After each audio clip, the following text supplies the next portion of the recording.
মুর্শিদাবাদের সীমান্ত এলাকা জলঙ্গির পরাশপুর 20 বছর পর এখানকার হাট ফিরল হাটে। বিএসএফ এর নজরদারি সরে গিয়েছে 0 পয়েন্টে, তাই তো আবারও হাট চালু হয়েছে। দেখুন, হাট বসেছে রবিবারে, বসেছিল বুধবারও।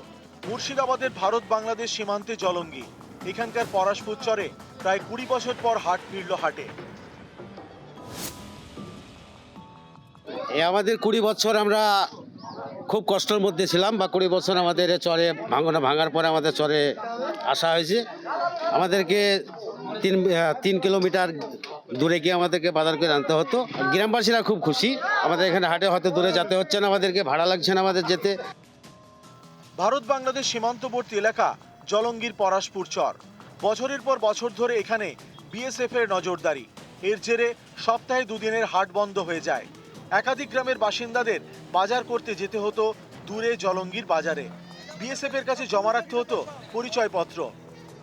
গত কয়েক মাস ধরে বাংলাদেশ থেকে ভারতে অনুপ্রবেশ বেড়েছে, তাই পরাশপুর চর থেকে বিএসএফ সরেছে জলঙ্গির আরেক জায়গায়, সীমান্তের আরও কাছে 0 পয়েন্টে। এই কারণেই পরাশপুর চরে ফিরল হাট প্রায় 20 বছর পরে। খুব অল্প সময়ের মধ্যে বিএসএফরা আমাদের বাড়ির পূর্ব দিকে মানে জিরো ল্যান্ডে এসেছে। সেদিন থেকে আমরা স্বাধীন, তো সেই মতোই আমরা একটা হাট করার চেষ্টা করেছি। আমরা এর আগে ওপারে যেতাম, রায়পাড়া গ্রামে যেতাম হাট করতে, এবার ওখানে যেতে ধরেন প্রায় 3 থেকে 4 কিলোমিটার দূরত্ব রাস্তা, সেটা অতিক্রম করে যাওয়া। তাছাড়া আপনার বিএসএফের তো একটা হয়রানি ছিলই, সেটা থেকে মুক্তি পেয়েছি। হ্যাঁ, খুব ভালো হয়েছে হাট, বেশি আমাদের সুবিধা হয়েছে, বেচা কেনা আমার খুব ভালো হয়েছে। মুর্শিদাবাদ থেকে প্রণব বন্দ্যোপাধ্যায়, নিউজ 18 বাংলা। শুরুতেই নজর রাখতেই হচ্ছে খড়দার দিকে, কারণ সেখানে আজব নিদান কার? নেতার ছেলের। কি সেই নিদান?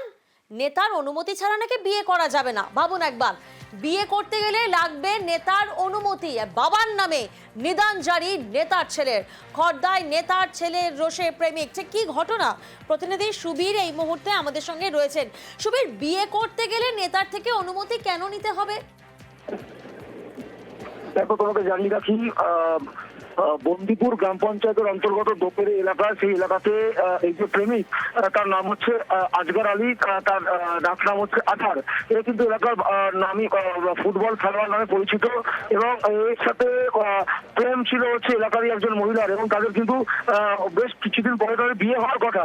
এরা কোনো একটি জায়গায় ঘুরতে যাওয়ার এদের প্ল্যান কথা ছিল, এবং সেই জায়গা থেকেই কিন্তু পঞ্চায়েত সদস্য যিনি রয়েছেন আলাউদ্দিন পুরকাইত, তার ছেলে আশরাফ পুরকাইত, তিনি কিন্তু বাবার নাম করে নিদান দিয়েছেন যে তাদের অনুমতি, অর্থাৎ তার বাবার অনুমতি ছাড়া কোন রকম কিন্তু এই ধরনের কাজ করা যাবে না।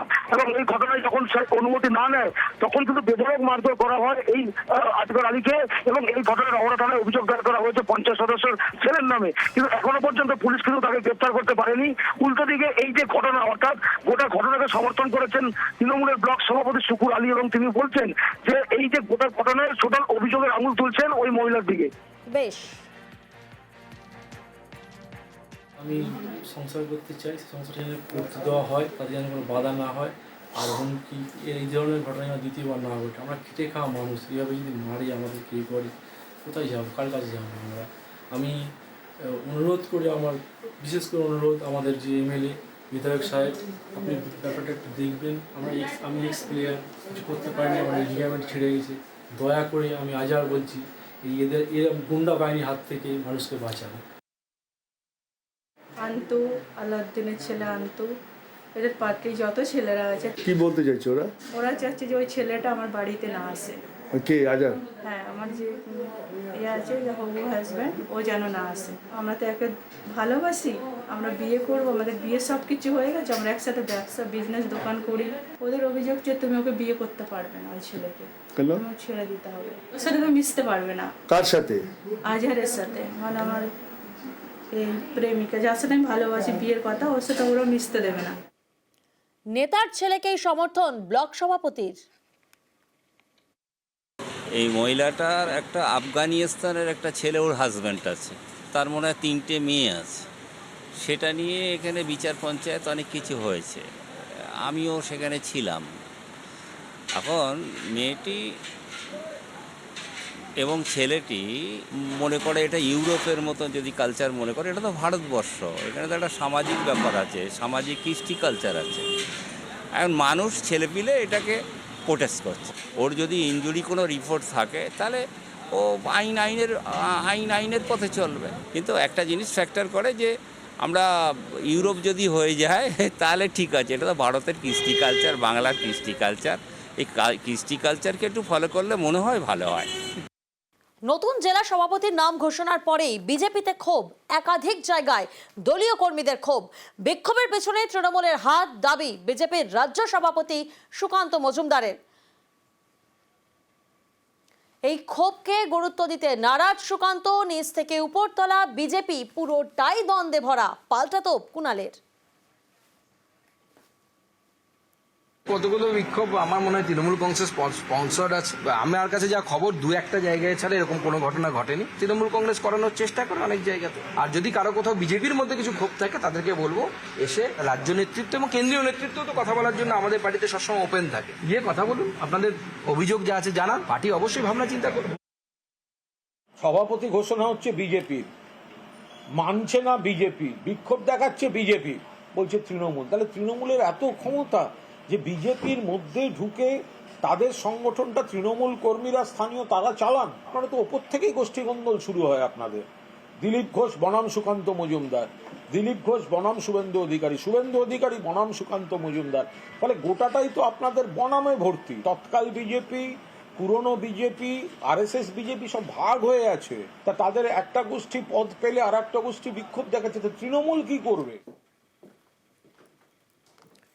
বসিরহাটে বিজেপির গোষ্ঠী কোন্দল। নতুন জেলা সভাপতির নাম ঘোষণার পরেই কোন্দল। নতুন জেলা সভাপতির নামে পোস্টার পড়ে, বাদুরিয়া বিজেপি অফিসে সেই পোস্টার পড়ে। সুকল্যাণ বৈদ্যর নাম ঘোষণার পরেই এই পোস্টার। দলের কালো দিনের সূচনা বলে পোস্টারে উল্লেখ করা হয়েছে। পোস্টারকে গুরুত্ব দিতে নারাজ সুকল্যাণ বৈদ্য। যে পরিমাণ মানুষের কর্মী কার্যকর্তাদের কাছ থেকে আমি সাড়া পাচ্ছি, এক দুজন কোথায় কি করলো না করলো সেটা আমার কাছে বিশেষ গুরুত্বের কোনো বিষয় না। আর এটা তো একদম এইগুলো যারা রাজনীতির ব্যবসা করে, টিএমসির দালাল। আমার মতে মানসিকভাবে প্রতিবন্ধী একজন মানুষ তিনি, এবং তার এক দুজন চেলা চামুন্ডা পেড টাকা পয়সা নিয়ে তার সঙ্গে থাকে, তারা মিলে যে কাজ করছে রাতের অন্ধকারে। অন্যদিকে আর্থিক প্রতারণায় ধৃত বিজেপি নেতা গ্রেফতার বনগাঁ জেলা বিজেপির কোষাধ্যক্ষ। চাকরি দেওয়ার নাম করে প্রতারণার অভিযোগে গ্রেফতার করা হয়। 2018-র আর্থিক প্রতারণার মামলায় ধৃত লক্ষণ ঘোষ। বিজেপি নেতা গ্রেফতারে শুরু হয়েছে রাজনৈতিক চর্চা। দীর্ঘদিন ধরে চাকরি দেবার নাম করে, অন্য কাজ পাইয়ে দেবার নাম করে মানুষের কাছ থেকে টাকা তুলছিল, চাকরি দেয়নি, এরকম একাধিক রয়েছে। দেবদাস এবং শান্তনু ঠাকুর এই ধরনের মানুষদের দলে পয়সার বিনিময়ে পদ দিয়ে এদের দিয়ে তোলাটা তোলে। পঞ্চায়েত থেকে শুরু করে সমস্ত জনপ্রতিনিধি, ওদের ক্যান্ডিডেট করতে গেলে পয়সা দিতে হয়, পার্টির পদ নিতে গেলে পয়সা দিতে হয়। আপাতমস্ত দুর্নীতিগ্রস্ত দল বিজেপি করে, অস্বীকার করার কোনো জায়গা নেই। তার এটা দীর্ঘ পুরনো কেস, তার ওয়ারেন্ট হয়েছে, সে কোর্টে হয়তো তদবির করেনি, যার জন্য ওয়ারেন্টটা বেরিয়ে গেছে, পুলিশ তাকে নিয়ে এসছে। আর যদি সে কোনো অর্থনৈতিক তছরূপ করে, এর জন্য তো পার্টি দায়ী নয়, এর জন্য পার্টি দায়ী থাকবে কেন? তার ব্যক্তিগত ব্যাপার, সে কোথায় কি করবে তার দায়িত্ব কি পার্টির?